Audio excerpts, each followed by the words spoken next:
Situation বোঝে না, কটা টেহা দিলে আর কয় তুমি এটা কইরা লাও, একদম সেন্ট্রাল খবর ফাড়ায়াম ভাবি কয় আমার তালতো ভাই কলজা আছে ব্যাহতার যাইয়া ফরছে বিপদ। হ্যাঁ, তবে বাবির তালতো ভাইয়ের এই ঘটনাটা কানেক্টেড টাইপেরই। সারা দেশে এই মুহূর্তে ডেভিল হান্ট চলছে, তাই না? Operation devil hunt. তো প্রথম টার্গেটেড কে?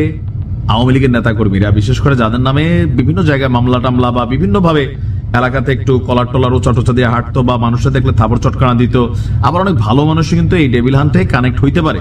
বাট আমরা চাচ্ছি প্রকৃত যারা আছেন, শুধু আওয়ামী লীগ না, সারা বাংলাদেশে যারা এই দলমত রাজনীতির ঊর্ধ্বে গিয়া ডেভিল যারা আছেন তাদের গ্রেপ্তার করা হোক। এখন ডেভিল হান্টের ভয়ে গাজীপুর গ্যারাম শূন্য হয়ে গেছে, পুরুষ নাই, ইয়াং মাইয়া পাইনো নাই, মুরব্বীরা আছে ঘরে ঘরে। আর এর মাঝখানে রাজবাড়িতে ঘটছে আমাদের এক ঘটনা। আপনার রাজবাড়ির পাংশা এলাকায় সাবেক রেলপথ মন্ত্রী জিল্লুল হাকিমের নির্দেশে আওয়ামী লীগের লিফলেট বিতরণের সময় যুবলীগের 3 কর্মীকে গ্রেপ্তার করেছে পুলিশ। এ সময় তাদের কাছ থেকে 30 পিস লিফলেট এবং 10টি বাঁশের লাঠি উদ্ধার করা হয়েছে। তবে বাঁশের লাঠিটা মনে ভুলে একটু বেশি লেগছে।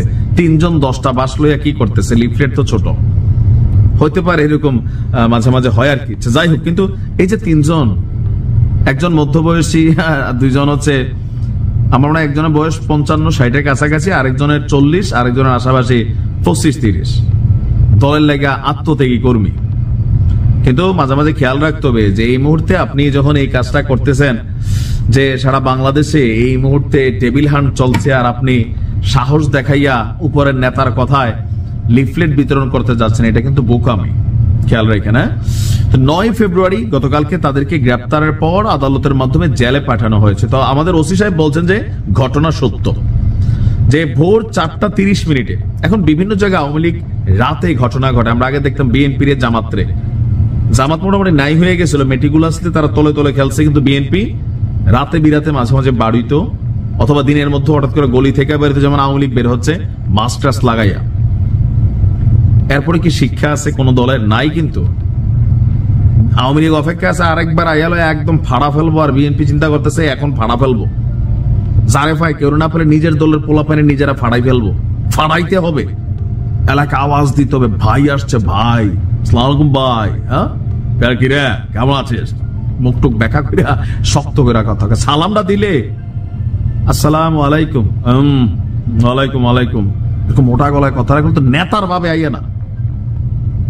আমার এটা এমনি খুলে রাখা লাগছে, আবার তারা অরিজিনালি খুলে রাখে 2-1টা বুতাম, কয় বুতাম লাগাইলে আর কি নেতা হইছো, এলাকা আওয়াজ দিতে হইবে ভাই, এলাকা রিটার্ন করছে, এরকম কিন্তু আছে। তো এইসব ঘটনাতে বিপদে পড়ে। তো আমাদের যেই 3 জন গ্রেফতার হয়েছেন তারা হচ্ছেন পাংশা পৌরসভার চাঁদপুর এলাকার মৃত রহমত আলী শেখের ছেলে নয়ন শেখ। নিশ্চিন্তপুর এলাকার নাম কি? নিশ্চিন্তপুর। হ্যাঁ, পুরো এলাকার এখন টেনশনে ফেলাই দিছে। নিশ্চিন্তপুর এলাকার মৃত সিরাজুল ইসলামের ছেলে নাজমুল হুসাইন এবং নারায়ণপুর এলাকার মোহাম্মদ নজরুল কাজীর ছেলে রবিউল ইসলাম বাবু। নাম বাবু, এটা কিন্তু অনেক বড় কলজা লই আটকে গেছে। পুলিশ বলছে ভোরে রাজবাড়ী কুষ্টিয়া আঞ্চলিক মহাসড়কের পাশে পাংশা মৈশাল্লা বাস স্ট্যান্ড এলাকায় গ্রেপ্তারকৃত ব্যক্তিরা যানবাহন চলাচলে বাধা সৃষ্টি করে আওয়ামী লীগের সরকার বিরোধী লিফলেট বিতরণ করে, এমন খবরে পুলিশের টহল টিম তাদের গ্রেপ্তার করছে। আর তাদের সাথে নিষিদ্ধ ছাত্রলীগ যুবলীগের আরো মানুষ ছিল 15-20 জন, ওইগুলো ধাওয়া খেয়ে পালাই গেছে। আর বাকি যারা ছিল, আচ্ছা বাসের সংখ্যা তাহলে এই কারণে বাড়ছে। পুলিশের বক্তব্য যে জিজ্ঞাসাবাদ করলে তারা বলছে সাবেক রেলপথ মন্ত্রী রাজবাড়ী জেলা আওয়ামী লীগের সভাপতি, তার ছেলে মিতুল হাকিম জেলা আওয়ামী লীগের সদস্য, খন্দকার সাইফুল ইসলাম বুরু পাংশা উপজেলা আওয়ামী লীগের সভাপতি, আইনাল সর্দার, অতুলের নির্দেশে তারা সরকারের বিরুদ্ধে লিফলেট বিতরণ করে। পুলিশ কিন্তু এখন সত্য কথা বলে। আগে পুলিশ এরকম বলে কথা ফাঁসাই দিছে, বাট এখন আমাদের পুলিশ বদলাই গেছে। স্বরাষ্ট্র মন্ত্রণালয় থেকে বলা হয়েছে যে পুলিশকে মানবিক হইতে হবে, বেশি সবসময় কলিজা ভালো না। ভাবিয়ে কয় শোনো এবার একটা কথা কইয়া দিও, কারে এখন তার জেলো গেছি কি এখন তো না, তো যদি কখনো ভিডিওটা দেখে কোনটা আর জন্য মারফুত বেশি দিন বাঁচে না।